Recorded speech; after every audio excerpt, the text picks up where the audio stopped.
Once, upon a midnight dreary, while I pondered, weak and weary, over many a quaint and curious volume of forgotten lore, while I nodded, nearly napping, suddenly there came a tapping, as of someone gently rapping at my chamber door. "'Tis some visitor," I muttered, tapping at my chamber door. Only this, and nothing more. Distinctly I remember it was in the bleak December, and each separate dying ember wrought its ghost upon the floor. Eagerly I wished the morrow, vainly I had sought to borrow from my books surcease of sorrow, sorrow, for the lost Lenore, for the rare and radiant maiden whom the angels name Lenore, nameless here forevermore. And the silken set, uncertain rustling of each purple curtain filled me with fantastic terrors never felt before. So that now, to still the beating of my heart, I stood repeating, "'Tis some visitor entreating entrance at my chamber door. Some late visitor entreating entrance at my chamber door. This it is, and nothing more." Presently my soul grew stronger, hesitating then no longer. "Sir," said I, "oh, madam, truly your forgiveness I implore. But the fact is I was napping, and so gently you came rapping, and so faintly you came tapping at my chamber door, that I scarce was sure I heard you. Here I opened wide the door. Darkness there, nothing more. Deep into the darkness peering, long I stood there, wondering, fearing, doubting, dreaming dreams no mortal ever dared to dream before. But the silence was unbroken, and the stillness gave no token, and the only word there spoken was the whispered word, "Lenore?" which I whispered, and an echo murmured back the word, "Lenore." Merely this and nothing more. Back into the chamber turning, all my soul within me burning, soon again I heard a tapping somewhat louder than before. "Surely," said I, "surely that is something at my window lattice. Let me see then what thereat is, and this mystery explore. Let my heart be still a moment, and this mystery explore. 'Tis the wind and nothing more." Open here I flung the shutter, when, with many flirt and flutter, in there stepped the stately raven of the saintly days of yore. Not the least obeisance made he, not a minute stopped or stayed he, but with mien of lord or lady perched above my chamber door. Perched upon a bust of Pallas just above my chamber door. Perched and sat and nothing more. Then this ebony bird beguiling my sad fancy into smiling, by the grave and stern decorum of the countenance it wore. "Though thy crest be shorn or shaven, though," I said, "I show no craven, ghastly grim, an ancient raven wandering from the nightly shore. Tell me what thy lordly name is on the night's Plutonian shore." Quoth the raven, "Nevermore." Much I marvel this ungainly fowl to hear discourse so plainly, though its answer little meaning, little relevancy bore.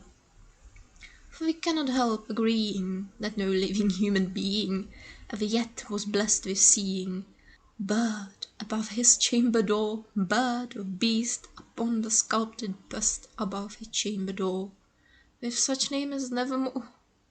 But the raven, sitting lonely on the placid bust, spoke only that one word, as if his soul in that one word he did outpour.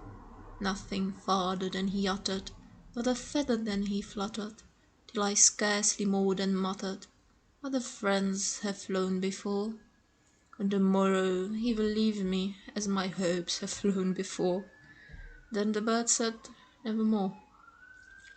Startled at the stillness broken by a reply so aptly spoken, "Doubtless," said I, "what it utters is its only stock and store.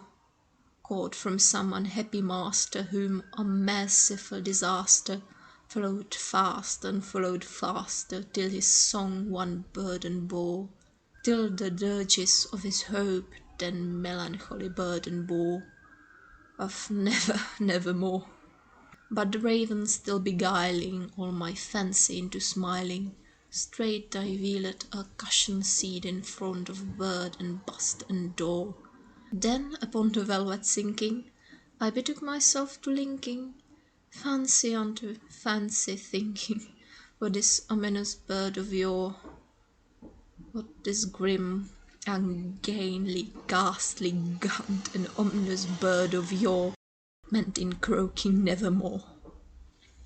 This I sat engaged in guessing, but no syllable expressing to the fowl, whose fiery eyes now burned into my bosom core.